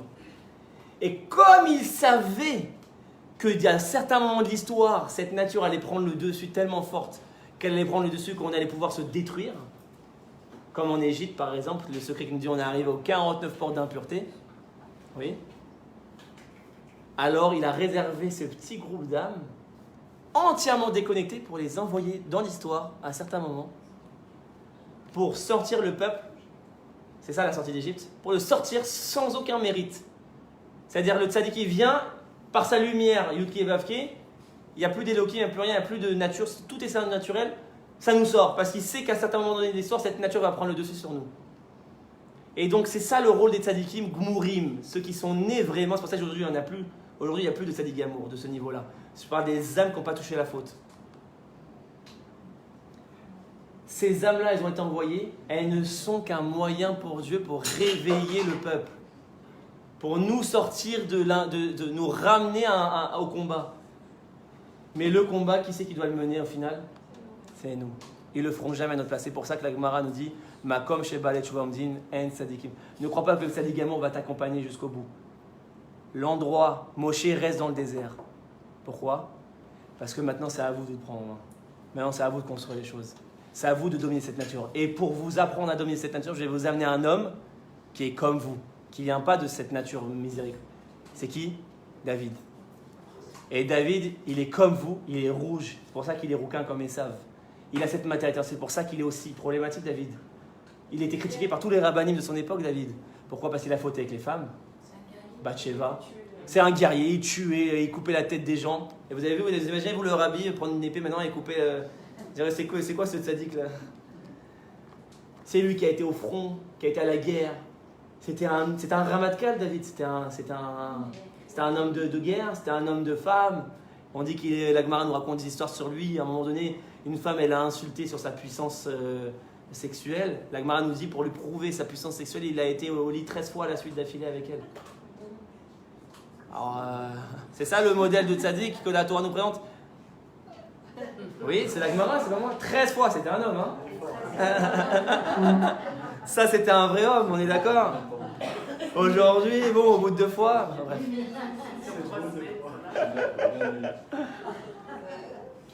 David nous dit, la Gemara nous raconte ces histoires et la Gemara n'a pas honte. Quelque part, on aurait pu avoir honte. Attends, c'est des histoires un peu limite quoi. David, il veut prouver sa puissance sexuelle. Il y a plein d'autres Gemara, je peux en sortir plein. David, une Gemara qui dit, vous connaissez Yoav, c'était son chef de guerre. Et ben, il dit, la Gemara Sanhedrin, elle dit, sans David, qui avait cette nature de guerrier, Yoav ne serait jamais devenu guerrier. Pourquoi? Parce que Yoav, il avait cette nature de tzaddik, d'homme spirituel. Et c'est lui qui est devenu chef de guerre grâce à David, qui l'a transformé de sa nature pour l'amener dans la guerre. Et David, lui, qui avait une nature de guerrier, donc d'homme politique, d'homme impliqué, la Gemara nous dit, Bli Yoav, lo haya osek batorah. Sans Yoav, David n'aurait jamais voulu étudier la Torah. David, il voulait même pas étudier la Torah. Sa nature, c'était la guerre, la chasse, la matérialité. La Torah lui parlait pas, la spiritualité lui parlait pas à David. La Gemara Sanhedrin nous dit, sans Yoav, qui lui l'a amené comme c'était l'homme spirituel, les deux s'équilibraient. Yoav, il a appris la guerre grâce à David, et David, il a appris l'étude de la Torah grâce à Yoav. Et ensemble, ils formaient un couple équilibré. Mais David, ça vous prouve quoi? Que de par nature, même pas il ouvre un bouquin de Torah, David. Ça le saoule. C'est un homme tachlès, David. Il aime kiffer, il aime les festins, il faisait des festins. Mais il a écrit les Télim. Ah, parce qu'il a transformé sa nature. C'est ça la force. Pourquoi le Mashiach, c'est le Mashiach? Pourquoi Mashiach, c'est Ben David? Pourquoi c'est David Dafka le modèle de Mashiach? C'est-à-dire que vous avez compris de là que quoi? Déjà, on a compris de quoi de là? Quelque chose que personne n'a jamais compris. Que le Mashiach, ce n'est pas un tzaddik. Le Mashiach, c'est un Baal Teshuvah. C'est un homme comme nous et moi. Sinon, on ne peut pas s'identifier à lui. Il fait partie du projet du monde qui est la Teshuvah. Il ne peut pas être un tzaddik gamon, Mashiach. C'est contraire à tout le projet. Il faut que ce soit un homme qui montre la Teshuvah au monde. Donc il faut que lui-même, qu'il a été dans les boîtes de nuit, que lui-même, il a été dans les problèmes. Vous comprenez ce message ou pas? Mais c'est quoi la force du Mashiach? C'est que dans l'impureté, il te montre la sanctification. Il ne te montre pas la sanctification d'en haut. Regarde le modèle pur uniquement. Il te regarde, vous regardez l'impureté, tu en es capable de t'en sortir. Voilà comment, voilà pourquoi moi-même, je suis le modèle de ça. Je suis le premier à être sorti de ça. C'est le modèle de la Teshuvah absolue de le Mashiach. C'est le modèle auquel le monde entier va s'identifier parce que lui sera passé par les plus grandes pourritures, comme on le voit. D'où il vient Mashiach? Les plus grandes pourritures. Ben oui. D'où il vient Mashiach? L'inceste entre Lot et ses filles. Waouh! Attends, il descend d'une relation d'inceste. Lot qui couche avec ses filles, de là descend Mashiach. D'un acte de prostitution. Yehuda et Tamar. Yehuda, il va se faire un petit kiff, il va avoir une petite prostituée. Petit moment de faiblesse. Donc vous voyez déjà Yehuda qui est le modèle de la malchoute, de la royauté. Par rapport à Yosef qui est lui la pureté sexuelle et tout. Yehuda, il va avoir des prostituées le mec. Bon, bien sûr, Tamar n'était pas une prostituée, mais lui, Yehuda, il avait la kavana d'aller voir une prostituée. Et de là, il sort Mashiach. D'où il vient Mashiach? De Moab. De la poubelle du monde. Ruth, la grand-mère de David, elle s'est convertie, elle vient de Moab. qui est le peuple le plus débauché à tel point qu'on interdisait la conversion. Tellement ils étaient débauchés qu'on ne pouvait même plus les convertir. Ils avaient un tel niveau d'impureté, et bien de là-bas sort Mashiach. Donc Mashiach passe par les plus grandes pourritures. Pourquoi? C'est quoi le message? Parce que le Mashiach ne peut pas venir de la Kedusha, parce que sinon on ne va pas s'identifier à lui. Il faut qu'il vienne, qu'il soit comme nous, le Mashiach. Il faut qu'on le touche, il faut que... Ah ouais, lui aussi, il était au même endroit que moi, regardez. C'est ça la puissance de la Teshuvah. Et c'est pour ça qu'Eretz Israël représente cette dimension. Eretz Israël, c'est le dévoilement du Shem Elohim.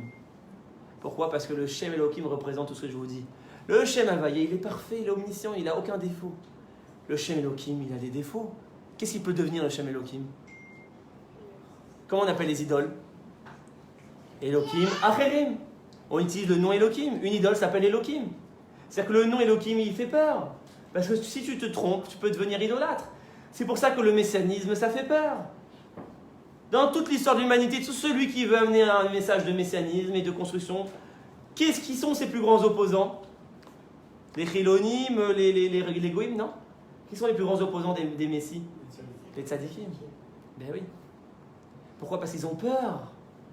Si tu te trompes, si tu vas maintenant pour construire le monde et que tu n'as pas le bon équilibre, tu peux tomber dans l'idolâtrie. Et Elohim, ça peut être soit le plus élevé, comme on a dit, la justice absolue par laquelle le monde a été créé, soit le plus bas, c'est-à-dire l'idolâtrie, les pires fautes.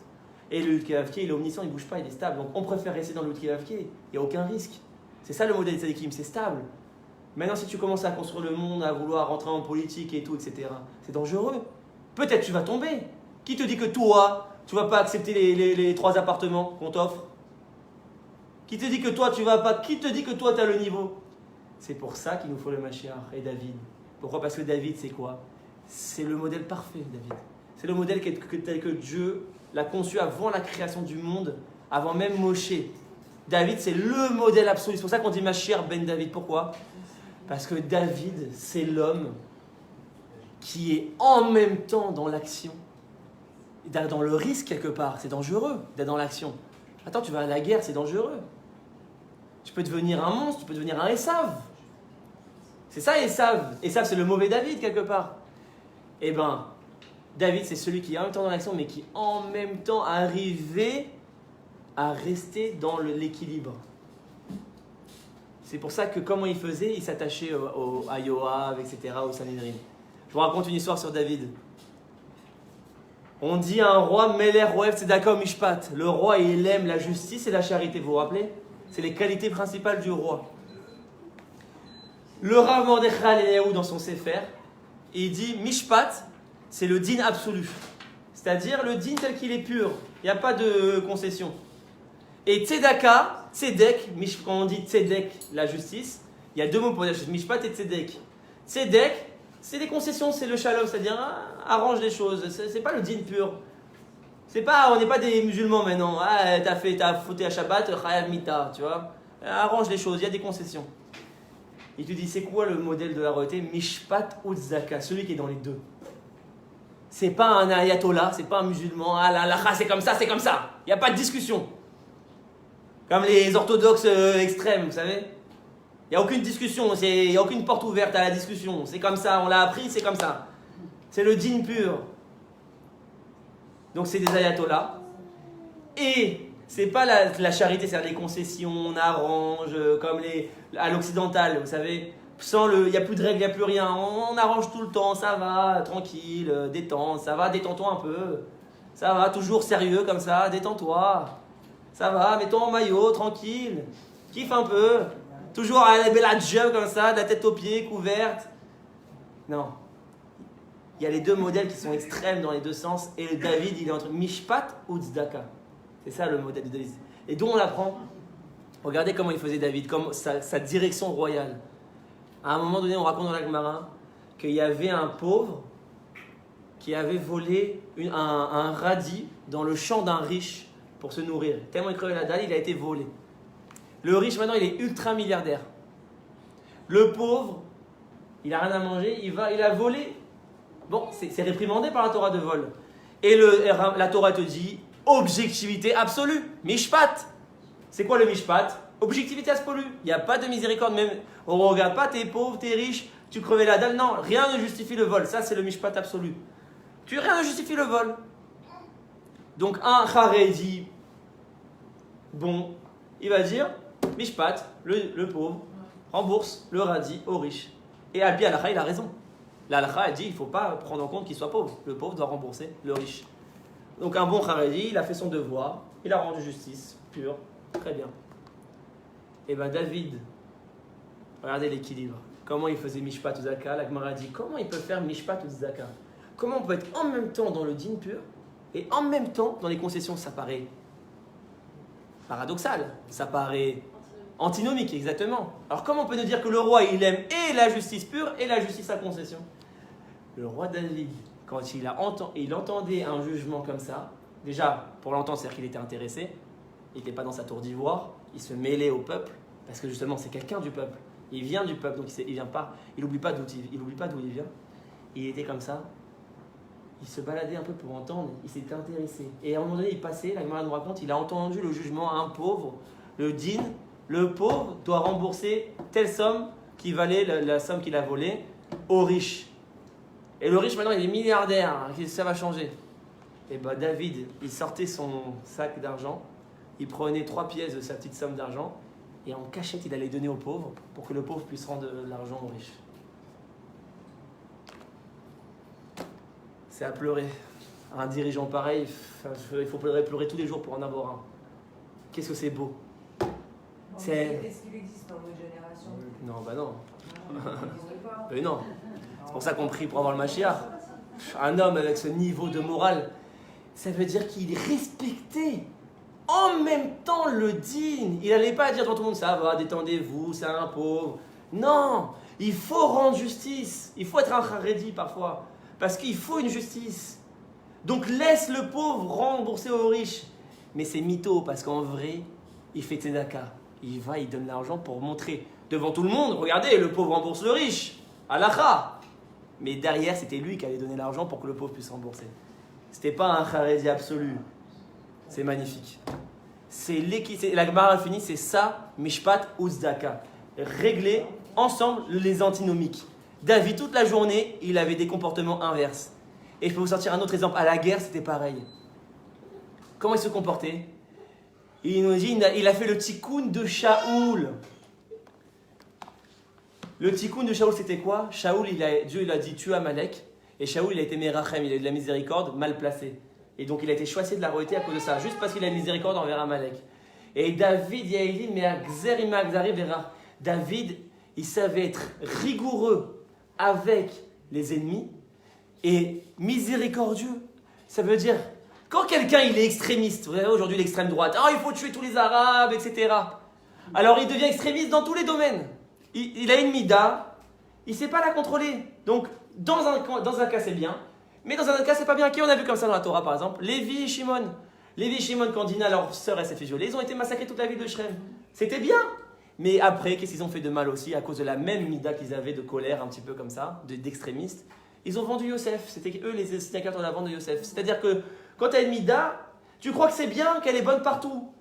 Non, le roi David, il était avec les ennemis intransigeant et avec ses frères miséricordieux. Comme on le voit Shimon ben Gera, qui Alpi Halacha, il devait être Chayamita, mis à mort parce qu'il était Mored ben Malchut. Il s'est rebellé contre le roi, il s'est rebellé contre David. David avait le droit à Pi Halacha de le tuer, il a dit ne le tuez pas. C'est-à-dire qu'il avait la qualité, David, de savoir quand et comment se comporter. Il n'y a pas une mida qui est bonne, il y a tout le temps le chesed, tout le temps le mal. Nous on croit qu'il y a des midotes bonnes et des midotes mauvaises. Non, il y a une sagesse. Dans certains contextes, il faut être comme ça, comme ça. Il faut être haredi parfois. Des fois, il faut être plus cool. Des fois, il faut être comme ça. C'est ça le modèle de Mashiach. C'est pour ça que la Torah, c'est pas l'Iran. Pourquoi? Parce que bien sûr qu'il y a une halakha pure. Et maintenant, ça nous fait peur parce que... Mais la vraie Mashiach, c'est-à-dire les vrais dirigeants, ils vont mettre la sagesse. Parfois oui, parfois non. Parfois il faut aider, parfois non. Parfois on n'applique pas la peine de mort. D'ailleurs, la peine de mort s'appliquait très rarement en vérité. Etc. etc. Et donc je vais arriver à conclure finalement parce que j'ai toujours pas fait plaisir à Déborah. Ils mettent le cœur aussi. Le cœur c'est le plus important, c'est ça tout le inyan. Regardez. Je lis le Rabbi. Shoftim veshotrim titen lecha bechol she'arecha umevoir bedroché chassidut. Voici comment on explique dans la chassidut. Bechol she'arecha, ça fait allusion à quoi? toutes tes portes. Tu mettras des juges et des policiers dans toutes tes portes. Vaïnian basé deine mashekatu besharim bala kai al eshet chayil sheik neset Israël. Je lis juste le passage que je vais vous lire. Excusez-moi, je ne le retrouve pas. Merci beaucoup. Merci. Voilà. Kayadua sheyeshnun sha'are bina shezeu mashekatu bechol she'arecha. Le rabbi nous dit, c'est quoi qu'il y a écrit dans toutes tes portes? Il y a écrit kol, c'est la valeur numérique. Kaf, lamed, ça fait combien? 20 et 30, 50. Et sha'arecha, c'est les portes de la bina. Les 50 portes de la bina. Quelqu'un, vous avez déjà entendu de ça? Ce concept, les 50 portes de la bina? Je sens que vous êtes en train de lâcher un petit peu. On arrive à la conclusion, ne vous inquiétez pas.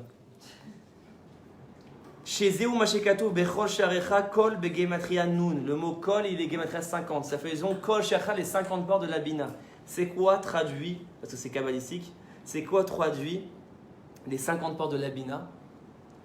En fait, la bina, c'est la force féminine. On dit que l'homme, il a la chorma, la sagesse. Et on dit que la femme, elle a la bina, la compréhension. C'est quoi la capacité de la femme et la capacité de l'homme? L'homme, il a la capacité d'inspirer une pensée. Comme dans la nature des choses, il donne une semence. Et la capacité de la femme, c'est la bina, c'est-à-dire quoi? La réception. Léhavin, bina, c'est-à-dire le mot léhavin, comprendre. La Gemara nous dit léhavin davar mitor davar. De comprendre une chose, c'est une intelligence pratique. L'homme, il a une intelligence théorique, c'est-à-dire dans les grandes lignes, dans les grandes théories, c'est un philosophe, l'homme. Et la femme, elle a une intelligence pratique dans la vie de tous les jours. Comment organiser les choses, la table, les machins, mettre les rideaux comme ça, les trucs comme ça. Et l'homme, ça lui casse la tête. Pourquoi? Parce que l'homme, il est dans les grandes lignes, dans les grandes idées. Il veut rester assis dans son fauteuil et faire que penser. Alors que la femme, elle n'est pas dans ses pensées, elle ne supporte pas. Reste pas dans tes pensées, agis. Construis. C'est ça la force de la bina. Et le rabbi nous dit, c'est quoi la Eretz Israël quand tu mettras les juges? C'est ça, c'est la bina. C'est-à-dire quoi? Construire une société, vas-y. Travaille la boue, l'agriculture. T'es plus maintenant dans le désert où tu pouvais être dans les grandes pensées, dans les grandes lignes. Maintenant, tu es en terre d'Israël. Construis la guerre, la politique, organiser l'immobilier, l'économie, la technologie. C'est une force féminine, l'Eretz Israël. Pourquoi? C'est pour ça que celui qui est masculin, celui qui est entièrement spirituel, il ne supporte pas la terre d'Israël. Parce que la terre d'Israël, elle vient t'amener, vient te concrétiser au niveau réel. C'est ça la force féminine. La force féminine, elle vient réaliser l'homme dans la réalité réelle. Elle réalise la semence de l'homme et elle en fait un enfant. C'est ça la force féminine. Et c'est pour ça qu'elle te dit, tu dois aller dans toutes tes portes. C'est-à-dire quoi? Ça fait allusion à ces secrets-là, les 50 portes de la bina. C'est-à-dire toutes les facettes maintenant que tu dois ramener au niveau du réel. Et je finis sur le dévoilement d'une mizvah. Pourquoi on met la mezouza? Le sod de la mezouza. Alors, on met la mezouza pour se protéger. C'est bon, on connaît toutes les explications classiques. Pourquoi on met la mezouza, mes amis? Et alors, c'est magnifique, vous allez comprendre. Non. La mezouza, on la met pourquoi? Parce que comment on dévoile la bina? Vous savez, la bina, on dit en gros, je vais vite, il y a 10 sphirotes. J'explique pas, je passe. Il y a 10 sphirotes, 10 énergies par lesquelles le monde se dévoile. Dieu se dévoile. Keter, Chochma, Bina, les 3 premières. Chesed, Nanda, il n'y a pas. Chesed, Vora, Tiferet, Netzar, Od, Yesod, Malchut. Malchut, c'est la royauté, la 10e. Donc, tu as 10 sphirotes, ok? Sur cette échelle-là, tu as la Malchut qui est en dernière, la royauté, qui fait allusion à tous les secrets de Eretz Israël, la royauté, tout ce qu'on vient d'expliquer. C'est le Shem Elohim. Dans la Kabbalah, on dit que la Malchut, c'est Shem Elohim, etc. Et tu as 9 sphirotes, ok? Le Zohar HaKadosh te dit quoi? Malchut, la mezouza, ce petit bâton là que tu mets, fait allusion à la Malchut, à la royauté, c'est-à-dire le Meler, Mashiach, à la royauté, le dévoilement de tout ce que je viens de vous expliquer, par la Teshuvah, par le féminin, par le côté rouge, par le Shem Elohim, etc. D'où on l'apprend. Mezouza, c'est quelle valeur numérique? 65, je le fais vite, on ne fait plus lettre par lettre. 65, c'est quel nom divin? Un autre nom divin qui fait allusion à la Malchut, à par Elohim. Adonai, Aleph, Dalet, Nun, Yud. Si vous prenez ce nom, ça fait 65. Ça fait allusion à la mezouza qui fait allusion à cette malroute. Et où est-ce qu'on le place sur le poteau de la porte? Et bien vous savez, la porte, il y a 3 tiers. La halakha te dit que tu dois le mettre au tiers supérieur. En haut, oui. Mais où sur le tiers supérieur? Al-Pi Kabbalah, tu dois la mettre en bas du tiers supérieur. C'est-à-dire tu dois diviser la porte en 3 tiers. Et tu dois la placer pile en bas où débute le premier tiers. Pas au milieu et pas en haut du premier tiers. Pourquoi? Parce que si vous prenez l'échelle du poteau et que vous faites 3 tiers, on a dit il reste 9 sphirotes à part la malchoute. La mezouza elle-même qui est la malchoute. Il y a 3 groupes de sphirotes qui étaient Chorma Bina, on a dit, Chesed Gvura Tiferet, Netzarod Yesod. Quel est le premier tiers supérieur? Les 3 premières sphirotes qui étaient Chorma Bina. Et quelle est la sphira qui se trouve en bas de ce premier groupe? La Bina. C'est pourquoi? Parce que tout le secret, c'est d'amener ce monde vers la compréhension féminine, la compréhension de la vie. C'est pour ça que la mezouza, on la place à cet endroit-là. C'est pour connecter la malchoute et la Bina. Et c'est comme ça qu'on va dévoiler le Olam Haba B'ezrat Hashem bientôt.